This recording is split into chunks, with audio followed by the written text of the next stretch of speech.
नमस्कार, मैं विनोद पांडे शाश्वत सनातन संस्कृत में आप सभी का बहुत बहुत स्वागत करता हूँ। आज की पुस्तक बहुत छोटी सी पुस्तक है, आदित्य हृदयम स्तोत्रम। तो इस पुस्तक के बारे में चलिए, आपको पुस्तक जरूर छोटी है लेकिन मैं आपको बहुत सी बातें इस पुस्तक के बारे में बताता हूँ। श्री हरि बंधु, आज की प्रस्तुत पुस्तक जैसा आप देख पा रहे हैं आदित्य हृदयम स्तोत्र। बहुत छोटी सी पुस्तिका है, बहुत छोटी सी है लेकिन बहुत ही लाभकारी। इसका वर्णन अगर हम करने में बैठूं तो एक आध डेढ़ घंटे का वीडियो भी कम पड़ेगा। तो मैं आपको छोटे वीडियो में ही बहुत कुछ बताने का प्रयास करूंगा। पुस्तक की कोड संख्या है 211 और गीता प्रेस गोरखपुर से प्रकाशित है। प्रकाशित बहुत जगह से है ये, लेकिन मैंने ये गीता प्रेस गोरखपुर से ही लिया है।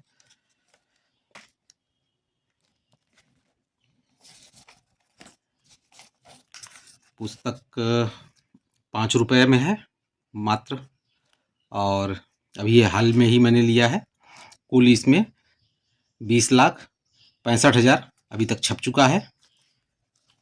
आप इसी समझ सकते हैं कि ये 20 लाख के आसपास छप चुका है तो कितनी महत्वपूर्ण पुस्तक होगी ये।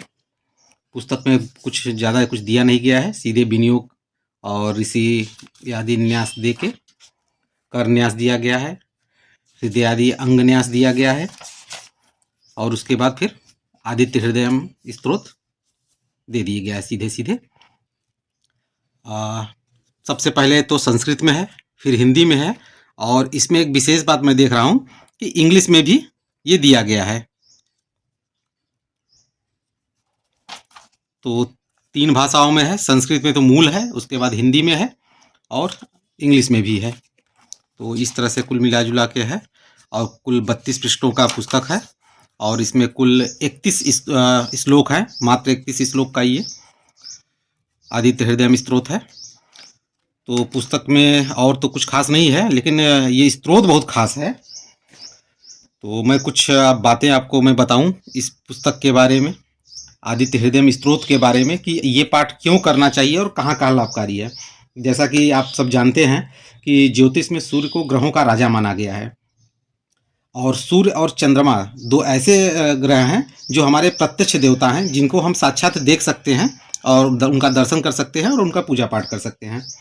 और ज्योतिष में सूर्य को पिता, प्रसिद्धि, यश, तेज, आरोग्यता, आत्मविश्वास और इच्छा शक्ति का कारण माना गया है। यदि कुंडली में सूर्य ग्रह कमजोर हो या खराब स्थिति में हो तो आदित्य हृदय स्तोत्र का पाठ बहुत ही अच्छा और लाभदायक माना जाता है। और इस पाठ को कैसे किया जाए, कब किया जाए, इसके बारे में मैं आगे बताऊंगा। सबसे पहले ये चर्चा कर लेते हैं कि ये आदित्य हृदयम स्तोत्र आया कहाँ से, मतलब ये मूल रूप से कहाँ से लिया गया है। तो वाल्मीकि रामायण से मूल रूप से ये लिया गया है। वाल्मीकि रामायण में जब भगवान श्री राम अगस्त ऋषि से मिलते हैं तो अगस्त ऋषि रावण पे विजय के लिए ये आदित्य हृदयम स्तोत्र राम जी को बताते हैं, और राम जी इसको पाठ करते हैं। तो आप समझ सकते हैं कि भगवान राम, श्री राम जी जिस पाठ को करके और रावण पे विजय प्राप्त किए, तो समझ सकते हैं कि ये कितना महत्वपूर्ण है। श्री राम तो खुद भगवान थे, उनको किसी पाठ की जरूरत नहीं थी, लेकिन अगर ये पाठ अगस्त ऋषि ने दिया और उन्होंने इस पाठ को किया तो ये समझ सकते हैं कि इसका महत्व कितना ज़्यादा है। तो इस बात से ये भी समझ में आता है कि कोर्ट कचहरी, मुकदमे और विजय प्राप्त करने के लिए इस पाठ को आप कर सकते हैं। और अब इस पे आते हैं कि इसके अलावा और क्या क्या लाभ है। तो जैसा कि मैंने बताया, कोर्ट कचहरी, वाद विवाद, प्रतियोगिता, जो बच्चे प्रतियोगी परीक्षाएं करते हैं उनके लिए बहुत अच्छा है ये पाठ। कोई बच्चा या कोई भी आदमी जिसमें आत्मविश्वास की कमी हो, उनको लगता है कि नहीं मैं ये काम कर पाऊंगा, नहीं कर पाऊंगा, उनको आत्मविश्वास न हो, उसके लिए ये पाठ बहुत ही महत्वपूर्ण है और बहुत अच्छा है। पिता पुत्र के अगर संबंध अच्छे न हो, चूँकि सूर्य को पिता का कारण माना गया है, तो पिता पुत्र के संबंधों को अच्छा करने के लिए भी यह पाठ बहुत अच्छा है। रोगों में, बहुत से रोगों में लाभ करता है, लेकिन खास तौर से हड्डियों और आँखों, चूँकि सूर्य को हड्डी और आँख का भी कारक माना गया है, तो हड्डी और आँख के रोगों में ये रामबाण है।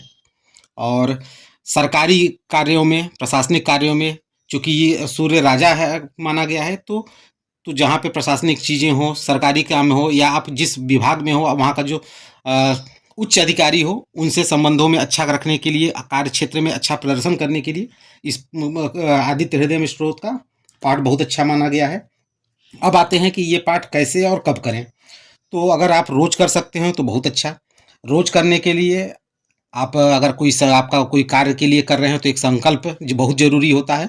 तो आप किसी दिन एक संकल्प ले लीजिए कि मैं इसके लिए इतना पाठ करूँगा, 10, 20, 25 जो हो, लेकिन अच्छा ये होगा कि आप 11 करें, 21 करें या 51 करें, ये ज़्यादा अच्छा होगा।